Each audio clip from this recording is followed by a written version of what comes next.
Ferrego là, aïe, une actualité. Côté Kuna, c'était vraiment la perte. Voilà. Actualité, c'était argument, c'était comme Bamofing, Abani, comme on a monté ça, les gamoutés, qu'on s'accrochait dans le quand une autre se revient encore, Agumi, Nyamamo, beaucoup de gens qui habitent sur une de Kenin. Batinga Migate, des gens qui ont aigle, de ce que tout ça n'est pas associé, Marambo, une autre sali, n'a pas remplacé position que ça bise on attend. La génération, on a. N'a pas de concert emblématique, des concerts éthiques là. Oui, bête à moi, Bassenga, Tinaba. Mais c'est fait rigolo, non? Ah. Yo ta botangela ngai na génération na concert ni yo ba senga beta ba yo kanga na otambi. Mais un conseil gratuit à gaz. Visibilité aux yeux on a profité de misanze mo mais on préfère nze mona titre lango ezala Inosbi m'a sauvé. Oh. A profiter pour eleka. OK. Et où me la té pour quand tu as une émission, tu as une émission de 1 heure de temps, 22 000 vues. Profitez de cette occasion, soit que tu as marché, comment titre Inosbi m'a sauvé. Mais il doit profiter de l'occasion parce qu'il y a des gens. Ce qui est l'équipe, tu es au commandement de Makamoussou. Ah, bis on appelle ça une image, on dirait album urbain, ce qui est urbain, ce qui est international. Comme tout le monde a ça dans le bon, histoire de musique à Congo, il fait ça. Aventurier. Des bornés, bah quand ils ont bah quand ils étaient amenés voir ça la cure-dent. Bon toi tu es en bon on a. Tout ça non. Voilà quoi. Malgré bah aucune actualité. Le bah notre algo internet na mon ma passage, je sais pas trop. Yom tout à l'internet on moi trop. On a mon gars. Des jumeaux. Niki Barcelone a botti ma passe. C'est vrai ça? Bah oui. OK. Des personnes des solo cas. Voilà. Bah ça tombe tellement la lumière. Le Colombo. Ils veulent maintenant que moto est la lumière bah ça nini. Avec torche toujours, Tolali, Nabutu, téléphone et les on a arrêté Charlie Prince. On a habité qu'il est sur Zalarana Charlie Prince. Est-ce que oui, il y a problème comme Charlie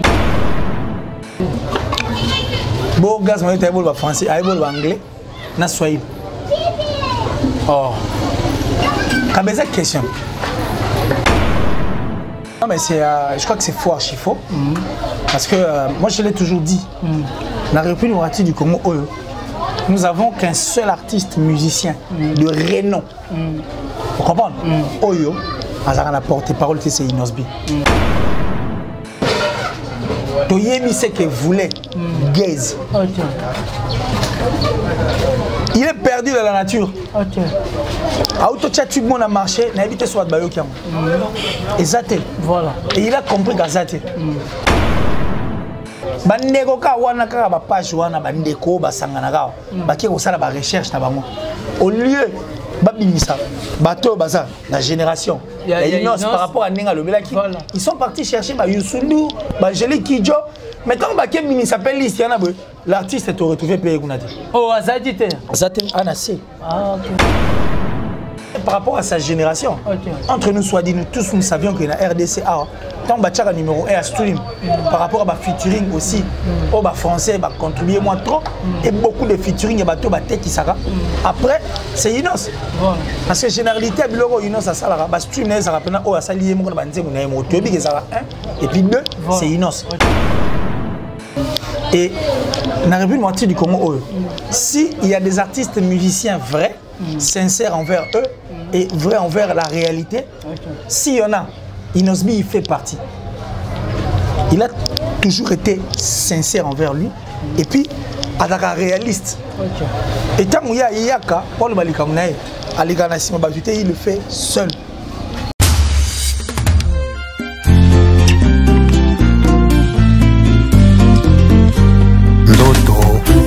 Comme réalité, Zavanteme, porte d'entrée à Formbuta.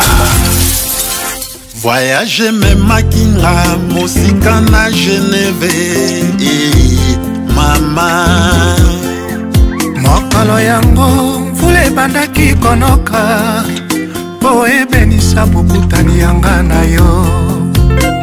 Danilo Sambo. Nakiti na aéroport à Kwentre, Nazeli, téléphone Leli, embouteillage Lekio, Abanzo Jean-Claude Salambango, Ngana komi Kolemba, Natalina ya banza ma ministre napwaki miso na ngambo namoni ye fololo ekongenga ezanga lipasa rose motema ya moto motema na ngai etondakisai oyo oza fololo na kati ya osea naloni yo lelo na motema na ngai Monatie botalelanga Congo température ya mama Rosette la fleur na dambu Congo température eye na mopepe asika ya tobina e Congo température eye na mopepe asika ya tobina e Congo Merci beaucoup très chers internautes, bienvenue dans votre chaîne que vous aimez beaucoup Congo Température TV, Otolobaka Vitesse Wapi, Bo solo na musique et bandi déjà pesanga 40 minutes, pesanga 30 minutes Olanda hérité, Iboula na bo solo na musique déjà et bandi na ebike bokoto moto nyosa bima ke place aux afanda tala bo solo na musique avec hérité Iboula Mouya kana bango nyoso ozu job poster apose hérité Iboula ozu mbuta mwini bakoko ya lunda pourquoi pas mon vieux Voski depuis les États-Unis. Merci beaucoup à mon vieux yazana makofi na ye yazana mbongo na ye c'est Adrisha motomètre bebazi beba Tchafouin omona yango papa social moninga ya Kakato Mandala bato mbongo o baliaka mbongo na bango na bato. Je dis merci beaucoup à Pascal Mora Banona Moté Maginette tous ces vos pourquoi pas Marcia Toumaki moi ça pembe. Je dis encore merci à Jonathan Kwenda depuis Atlanta donc la peso bambote. Je dis encore merci beaucoup à 3L magique Lotis Longi Lufatenda ya Rosien Latelo pourquoi pas Sandra Ongata maman na Petit Bron Junior et Broly 10 à match mon président Bruno Lubika mbongo propre. Merci beaucoup à ma Vechungu Moutetela solo maman na Hardy pourquoi pas na Julia Florida maman na Jancy. Merci beaucoup à Jean-Paul Binda Mastaki pourquoi pas Willy Mani je te salue mais solo na biso bien Willy Mani le toloba kaka même moral toujours. C'est pour cela moi héritier Iboula avec plaisir avec courage que je reçois pour vous Killer cité, je le dis directement. Bonjour Killer cité. Bonjour héritier Iboula. Il y a solo.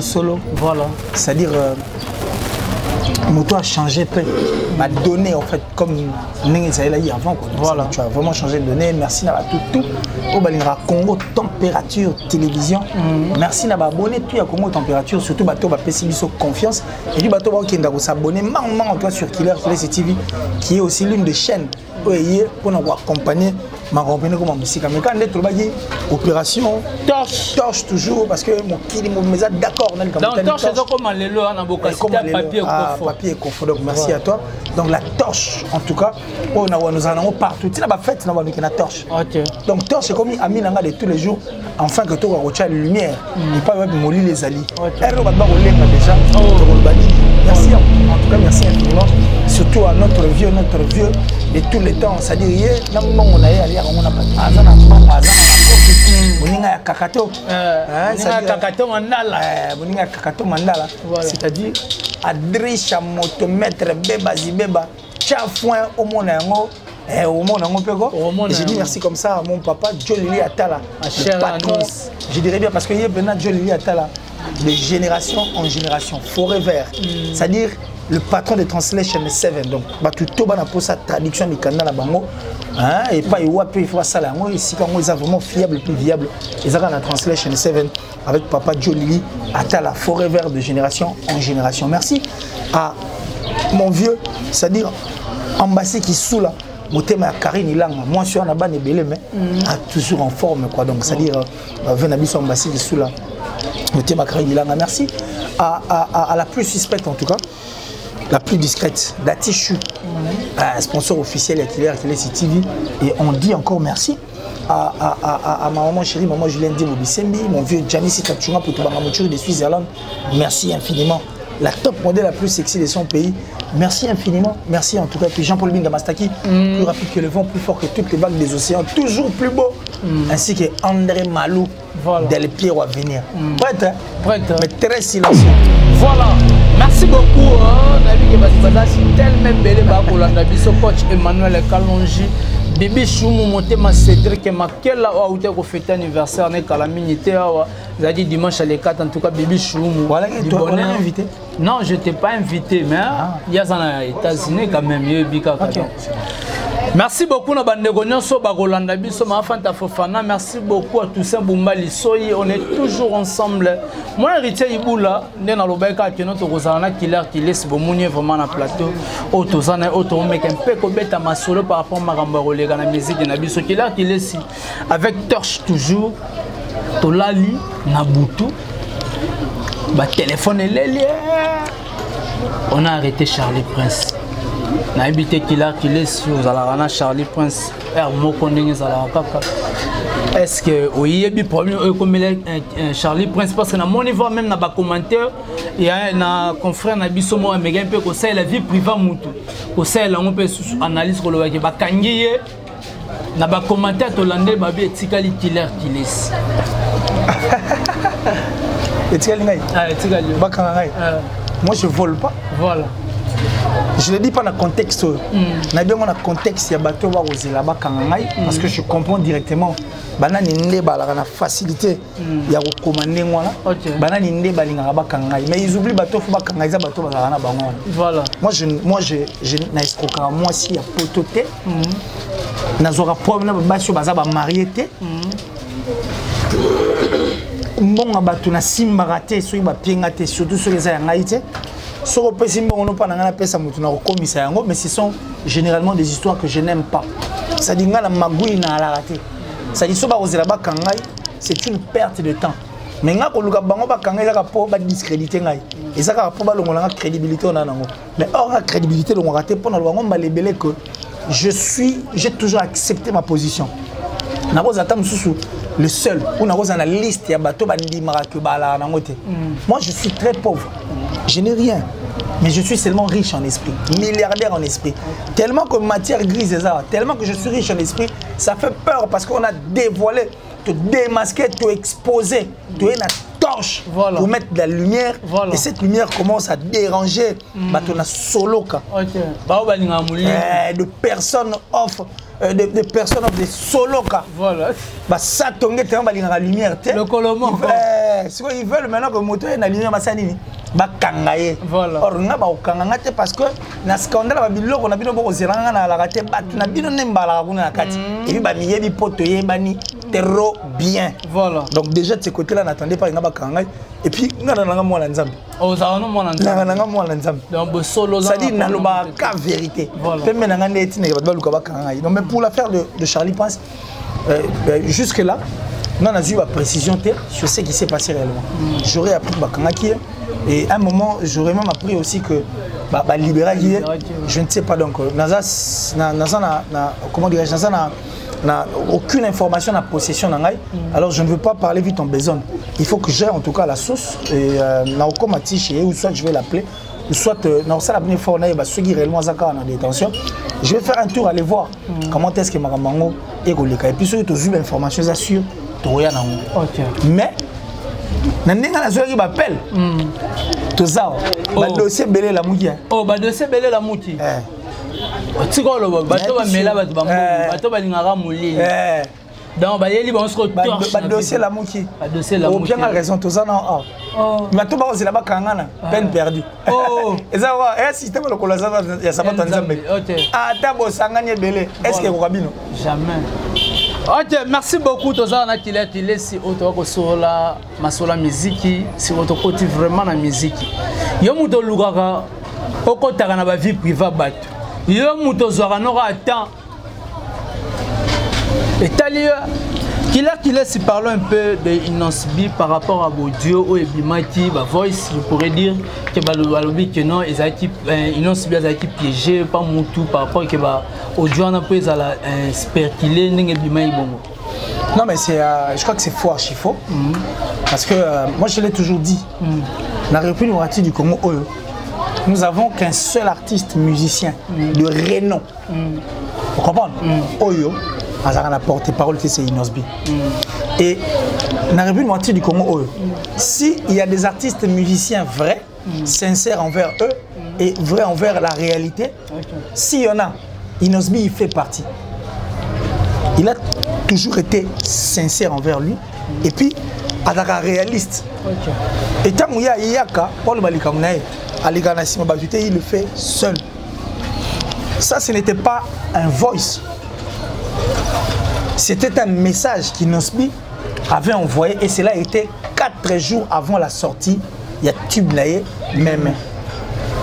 Pourquoi? Parce que je crois strong, ceux qui strong, page blog, tout le temps en train de vouloir discréditer nos artistes qui font du bien. Et sur la liste de ces artistes, on va discréditer. Inosbi il fait partie. Surtout Inosbi, parce que c'est victime, il y a Bango. Même maintenant, de limiter, ils vont faire des posts. Ça, c'était 4 jours avant que Tube ait lima.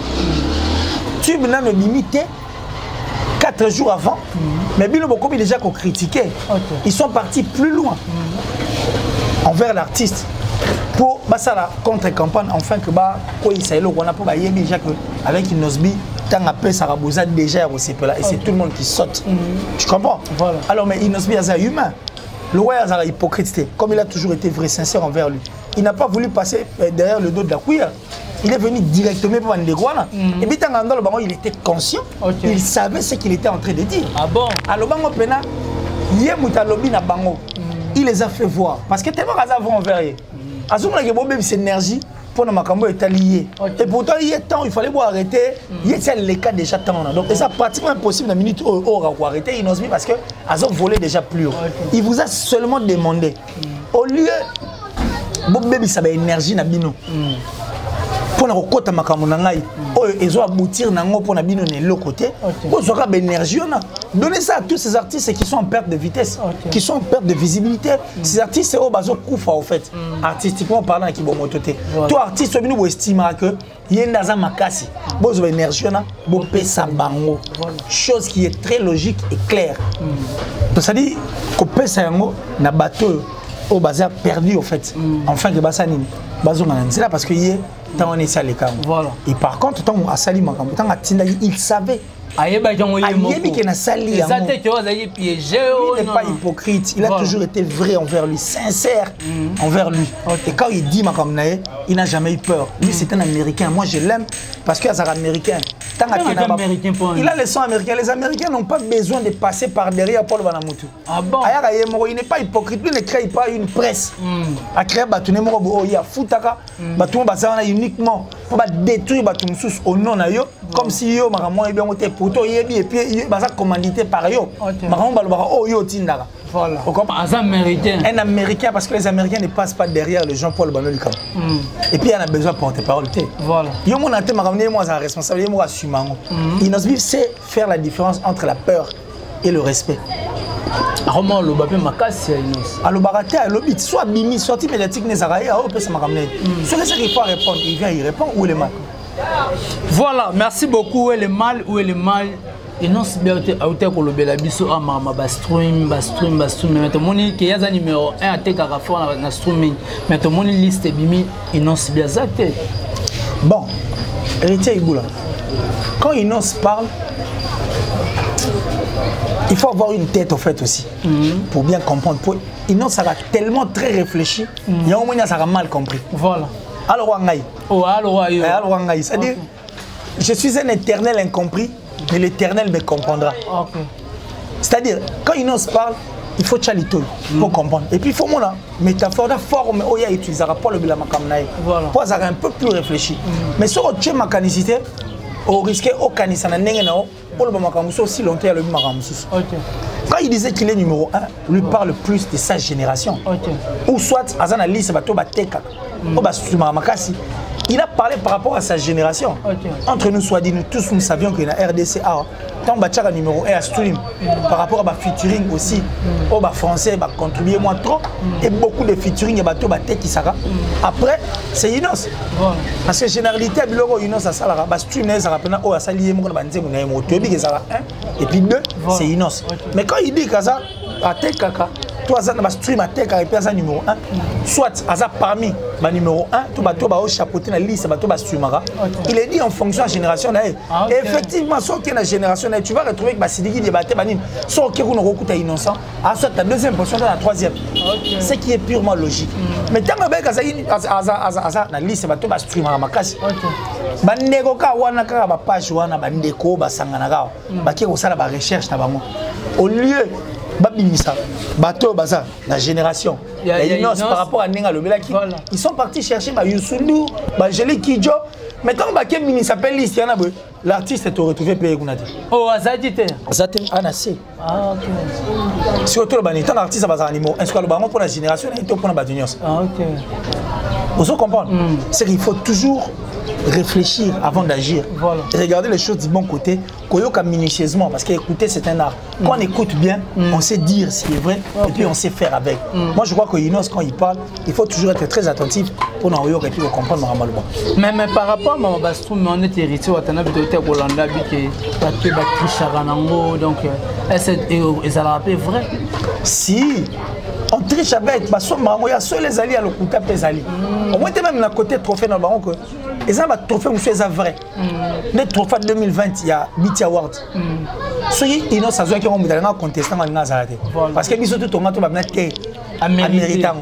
Les uns trophées monsieur sont avions au bino botuni maintenant avions nengi. Il y a des trophées vrais, des trophées faux. Il y a des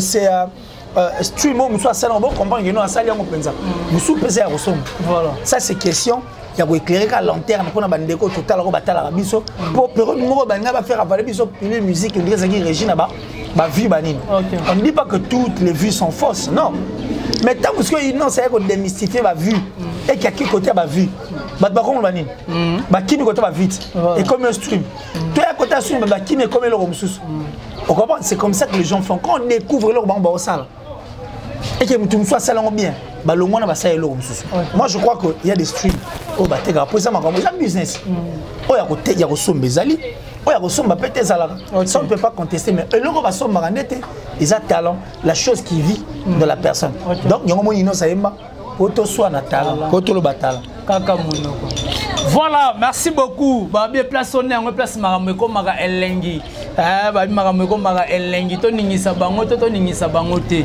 on est là on est ensemble parlons un peu qu'il est si Gaz Mawete o ayati au surprendre on pourrait dire Inos Bina kata biwan o créer ba polémique l'artiste dit Changuyeyo ya kuti bon Changuyeyo rigoja ba voy Changuyeyo rigoja ba voy ta ngana vu na Janice Tanchunga pour tubanga muchuri de Switzerland le gros du temps plein vieux pené à 4 Saint-Gillois j'ai pas mal d'amis qui habitent Tchango voilà j'en ai beaucoup dans la masse dans ma Sina Petro Congo j'ai des amis là-bas qui j'ai des amis et puis là-bas vieux belé bandeko belé ça motomètre donc ça dit j'en ai beaucoup comme ça mais des personnes qui sont très sérieuses très honnêtes très droites voilà Tchango est synonyme il y a voyoutisme moi je ne sais pas si dans contexte il faut le Tchango ou soit il faut assumer ma ramener au lieu de mettre Tchango derrière parce que quand tu vas à Tchango tu vas retrouver les fanatiques il y a des artistes et tout même les fanatiques d'Inos pour preuve Inos a bêté dans le terrain là au monde où il salement vous comprenez donc moi je crois que ça ce n'était pas une raison de dire Tchango je suis d'ailleurs déçu très déçu il y a au monde avec Tchango insérer en monde des histoires oiseuses comme ça babilo ezanga mutuna makolo ezanga vraiment tina un artiste associé Tchango plutôt un artiste oaza ayebani mais aobimisa ba maloba bon non mais c'est étonnant on y visibilité na succès ça va passer ça va vraiment passer voilà ça va vraiment passer moi je crois que la famille Baloumé doit comprendre quelque chose biso tout oyebi m'a ramené au tambour Toyemi c'est que voulait Gaze. Il est perdu dans la nature.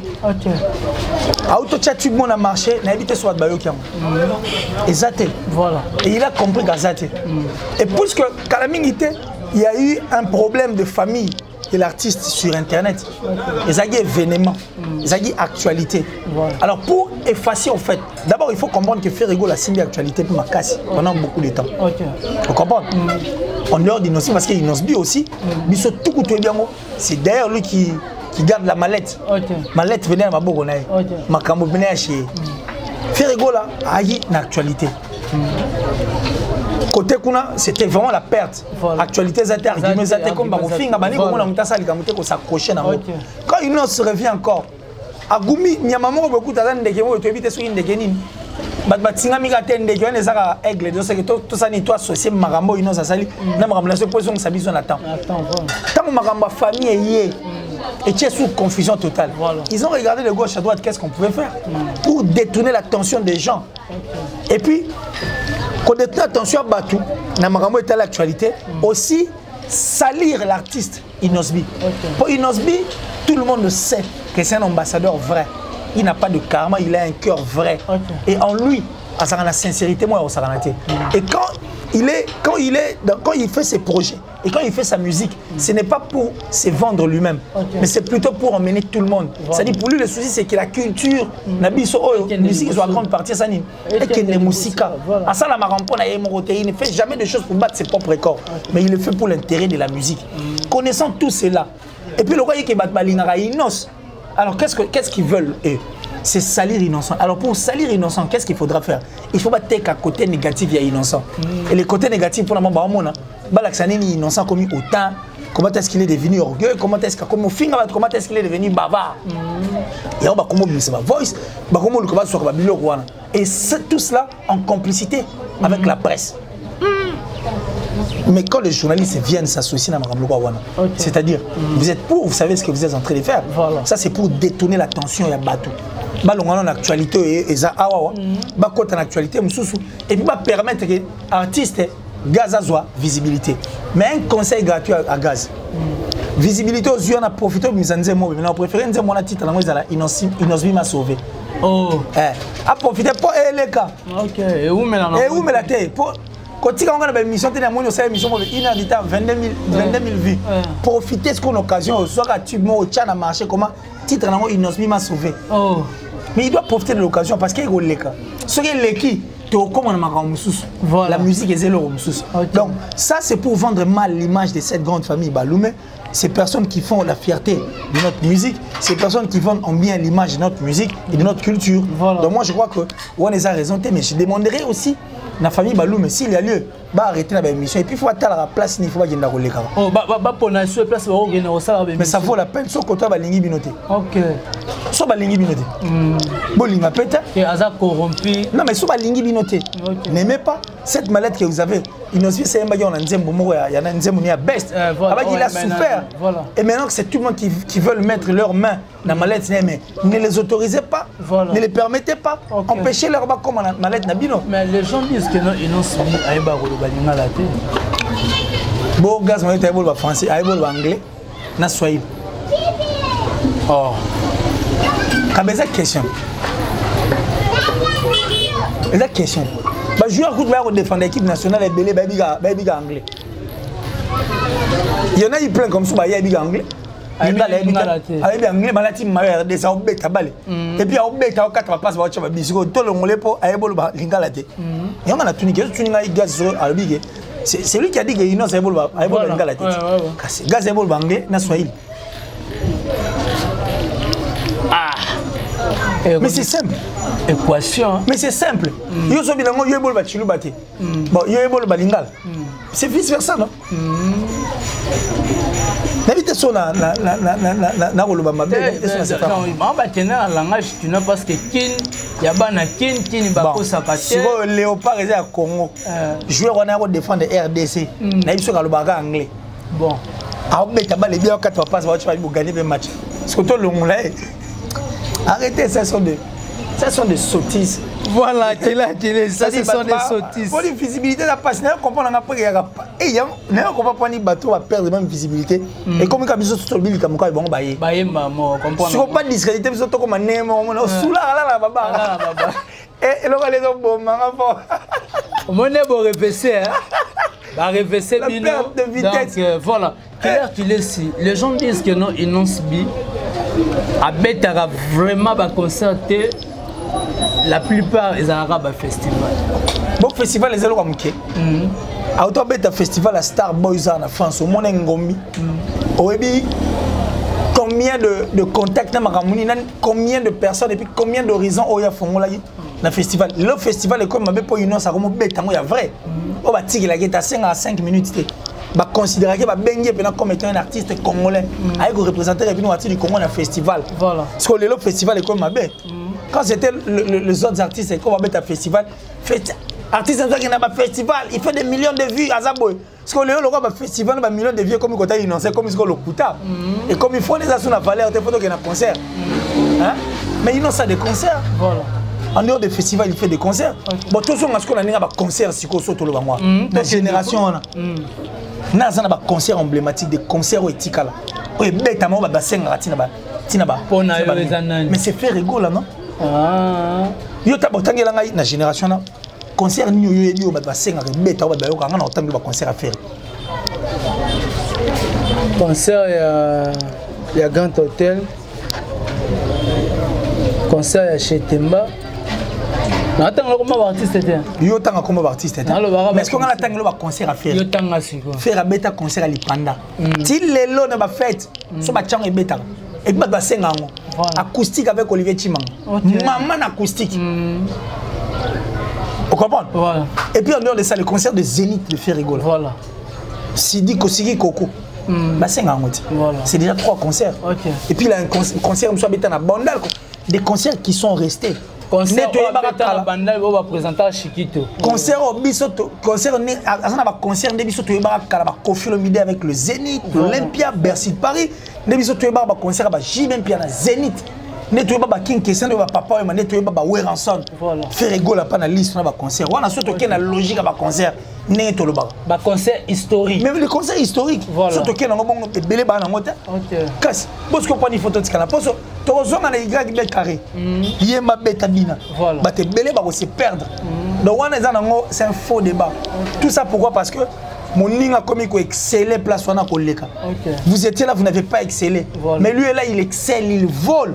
Il va encore plus loin et puis il le fait sans aucun problème, aucun karma dans mon thème.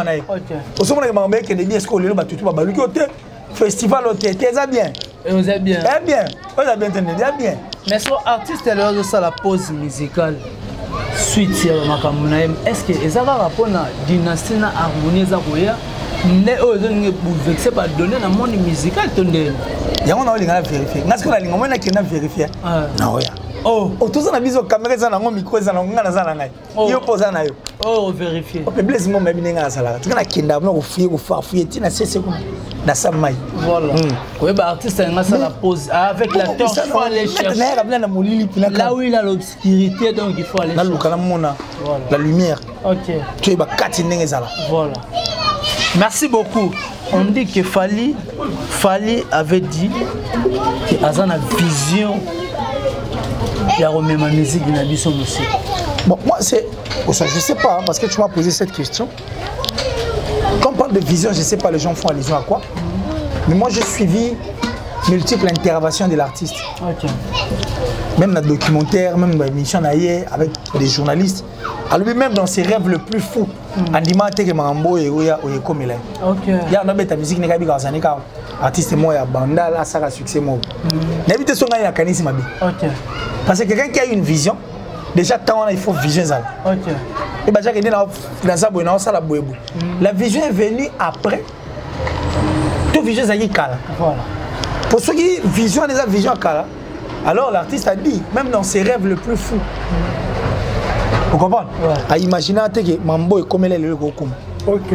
Bon, à ce qu'on a habité. Voilà. On a 4 gars à torche. Voilà, 4 gars à torche. Il y a un moment où on a tout.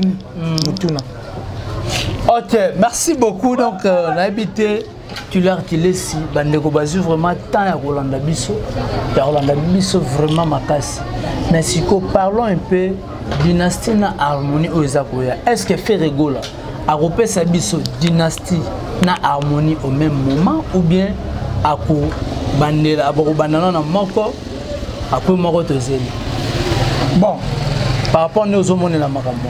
Bon, moi je crois que Ferraza, c'est un loup, un vieux loup, la makambo. Et puis, puisqu'il s'agit d'un album Harmonie qui est tombé en rebond, un album ouvert au monde, voilà. Et puis un album Dynastie, il faut réfléchir bien avant qu'il y ait appelé sa biche. Parce que l'album Harmonie, c'est un album qui est très capricieux dans le baron malébélé dans toutes les émissions de l'Igara. Et c'est un penza la tension. Okay. Et puis ils doivent bien cibler. Okay. Parce que l'album on est le roi balle de match. Voilà. Dynastie quand c'est la honte pour Dynastie boyem. Et ça déjà musique quand on met ça peut-être vous allez insérer des styles et tout. Mais Harmonie c'est un album bandeko aux Zélandais a glissé on. Qu'on soit glissé après c'est référé à ce qu'on album bandeko musu abeti. OK. Vous comprenez? Ah donc c'est la Harmonie et Bima. Après ça Bimi. On va comparer après.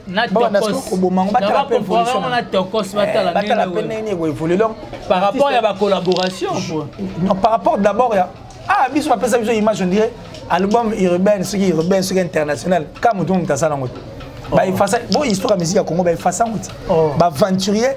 Des bornés, bah côté Zamba, quand ils étaient amenés à voir ça la cure-dent. Bon, tout est en bon. Tout est en bon. Tout est en ah non, tout fond la bise, tout est en ah. Bah quand il va salir cure-dent. On sous-attend que l'album international, tout bien on va rien moins international à moi. Album urbain international, on dit Moutoumoro quand il bosse dans ça langue. L'artiste non. Ils attendent maintenant que faire la sorte Harmonie. Bah ça ni. Soyez, maman il a glissé. Comment ça comparaison? Et combien tu as mis ça qui binote?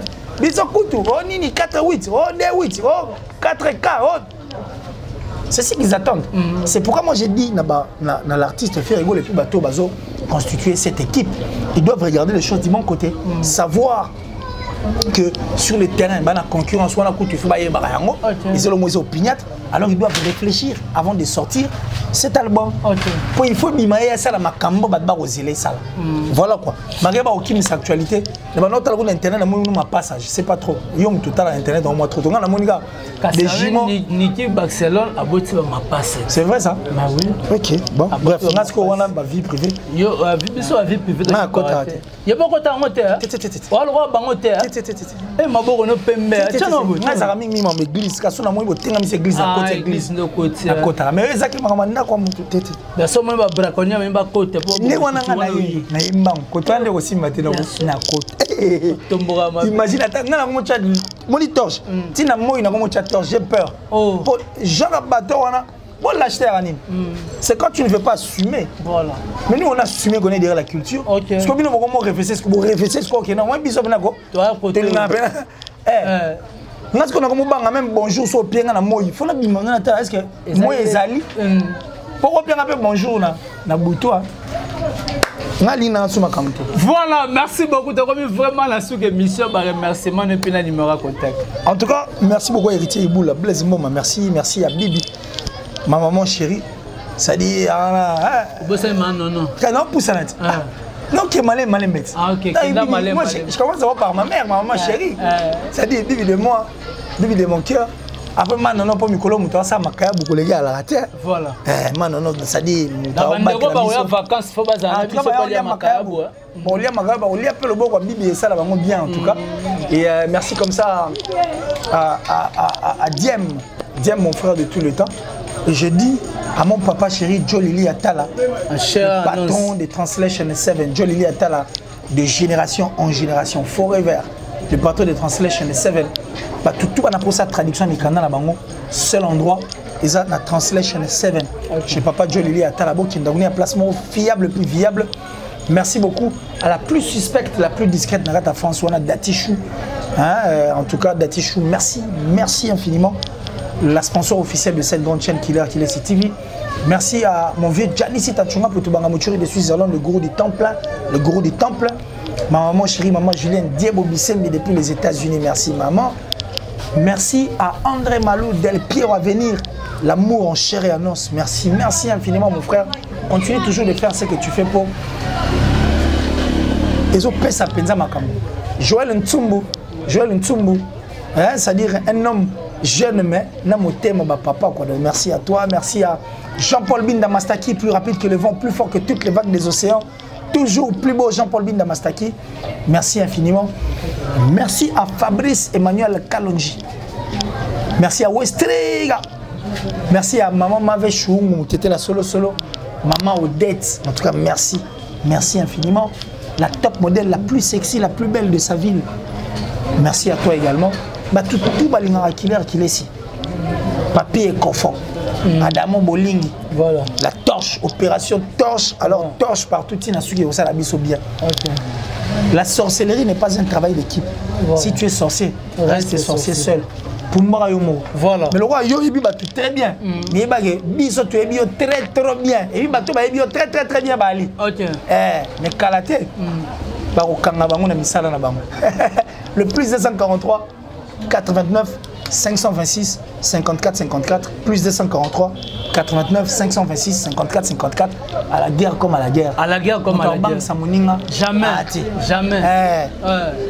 So pe l'union maintenant c'est bisone bolobaka kutana na adisha motomètre da bunda na ye cha fomo na ngobuino na so buino apo obunda na biso voilà mais to kena nga bongo ka bongo donc merci beaucoup na bande rono so bazoki temps ya kolanda bo solo na musique avec votre humble serviteur héritier Ibula Mouya kana bango nyoso. Après tu as posté aux Zimboutamouni Bakoko et Lunda, on est là, on est toujours ensemble. Merci beaucoup à mon vieux aussi depuis les États-Unis. Je dis merci à Blaise le Padre depuis les États-Unis. Pourquoi pas à Sandro Angata Maman à Petit Bron Junior et Broly, 10 à match. Président Bruno Loubi Gambon à propre 3 à la magique. Loté Salong et le Fontaine d'arroser à la taille. Alors je dis merci beaucoup à Pascal Mora Banona, mon thème à Ginette, tous ces vos pourquoi pas merci à Touma qui moi ça pembe depuis Canada. Je dis merci beaucoup à Jonathan Wenda depuis Atlanta. Merci beaucoup na bande Gonyoso Obalingaka, héritier Ibula, Julia Florida maman agence. Merci beaucoup à Mavé Choumou, Moutete la solo maman na Hardy. Je dis encore merci à Bibi, merci beaucoup à maman Nana. On est toujours ensemble, on est ensemble. Merci beaucoup Nadali Ibula, maman Mokonzi, la reine de mon royaume. Merci beaucoup maman na Daniel, na Alex. Donc on a des bananes à biso quoi. Je dis encore merci beaucoup na Mouzé na Sima Caméra, pourquoi pas na assistance à Elvis Pocho. Je dis merci beaucoup à Hervé Bossitampene. Là directement je dis encore merci à Papi et Kofo depuis Turquie, à Damo Bolingi, la biso Djogo na biso Jonathan Bolingi, pas Nimbote. Donc à Damo Bolingi, même moral toujours, on est toujours ensemble. Moi je dis souvent tout le monde ani Soki Nzambe Azongi Nanite play. Mon natie botalelanga Congo température ya maman Rosette la fleur Nadambu Congo température eye na mopepa sika ya tobina e Congo température eye na mopepa sika ya tobina e Congo température